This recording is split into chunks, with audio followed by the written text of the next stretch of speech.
What's up everybody? It's Zayan again and welcome back again for another vlog here on my YouTube channel. We are here in Book Off at ang kasalukuyan nakikita nyo is mga branded bags like Louis Vuitton.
Good afternoon everyone, it's Dayan again and welcome back again for another vlog here in Book Off Bazaar here in my YouTube channel. So today, it's my 7th day here in Japan and we're gonna do a Book Off Bazaar vlog. A Book Off Bazaar, so they are shops offering a really cheap price because they are thrift shop or second-hand shop. So if you are new to this channel, please like and subscribe and also share.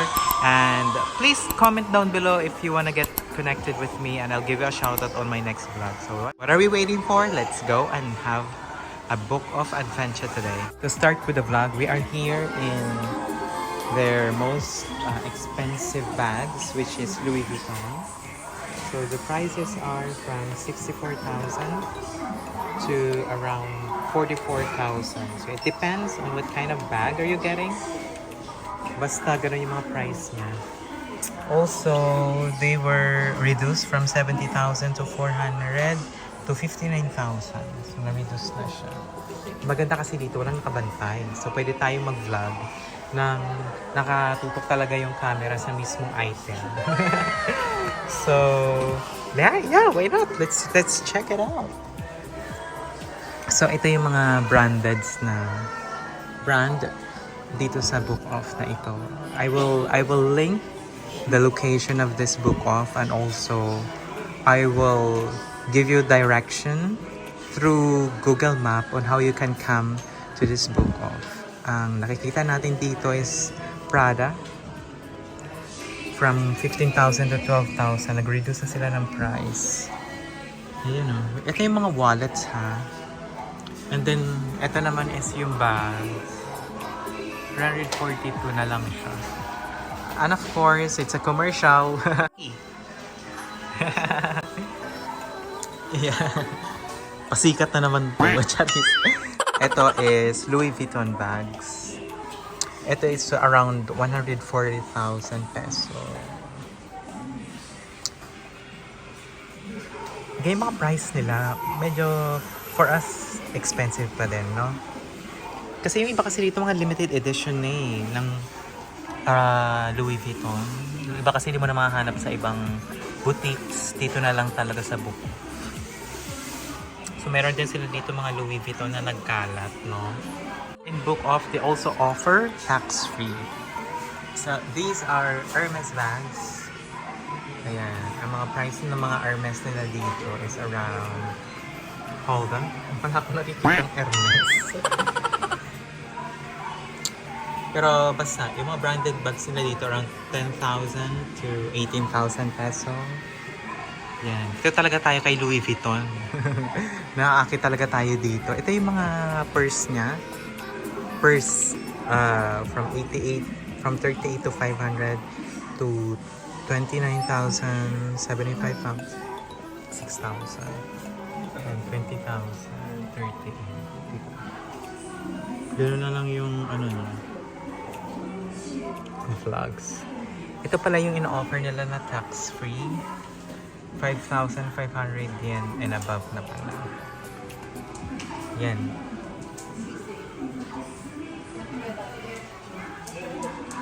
Ito is Christian Dior bags. Ang price naman is 56,000 na lang from 67,000 ba? To 90,000. Mahal pa din. Fendi 130. 一人でもダメ Diba? Meron pa sila dito. Oh, madami.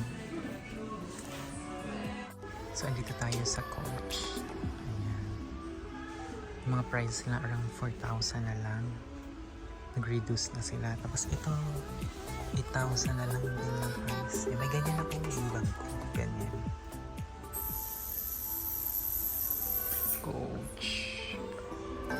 Parang mas affordable dito yung Coach na brand. Diba?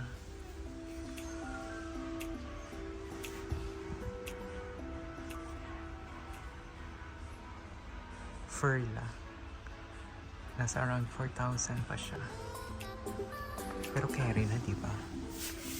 Ito Coach na bag, around 1,800 na lang. Tsaka original to, walang fake dito. Kaya kung may gusto kayong bilhin at branded, pwede kayong mag-try sa Book Off para at least makatipid din kayo.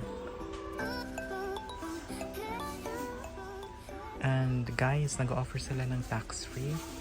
Kapag 5,500 and above ang nabili nyo, dalhin nyo lang yung passport ninyo or mag-fill out lang kayo ng Japan Web kasi may option doon eh if you want to use the code to have a tax-free shopping. Yun. Avail nyo na. Ito naman yung mga medyo magagandang klase pa. Meron tayong MK. Around 19,000 to 8,000.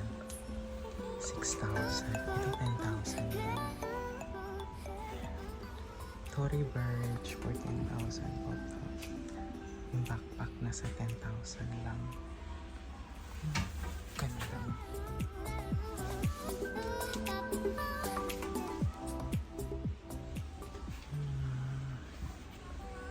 Branded items nila dito. Magaganda pa guys.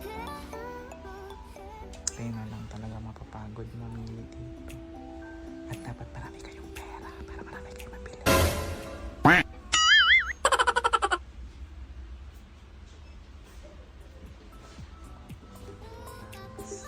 Meron din sila dito mga watch na binibenta. Kayo na lang din ang pumili.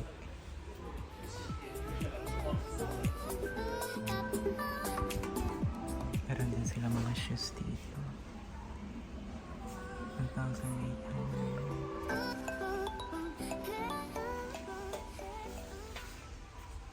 12,000 long jump.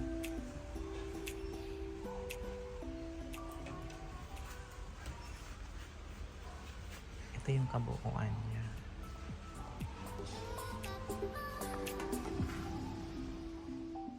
Ito nakita ko lang talaga habang nagpa-vlog ako. Yung meron din sila ditong in-offer ng mga gold necklace, pati yung mga pendant. Makakapili ka din ng mura talaga. Well, hindi naman mura talaga siya, no? Pero makikita mo talaga yung quality niya. Yung prices nag-range ng 14,000 to 5,000 yen. Ito yung mga original talaga ng mga pendant, mga necklace, yung mga may hilig dyan sa alahas. Ito ang shop na para sa inyo, guys. Meron din Swarovski. At yung iba dito, hindi ko masyadong familiar pagdating sa brand, pero andyan naman yung price niya, kaya kayo na lang ang tumingin. Ito yung time na kung saan hindi ako masyadong nagsasalita kasi nga next lang dito sa video ko is yung cashier. Ayoko naman i-stop na tayo kasi sayang naman yung opportunity na nakakapag-vlog tayo. So, ang inisip ko na lang, magvo-voice over na lang ako para makita nyo at ang magustuhan nyo itong mga vlog na meron tayo. So aside from that, meron din silang mga watch na medyo may kamahalan din.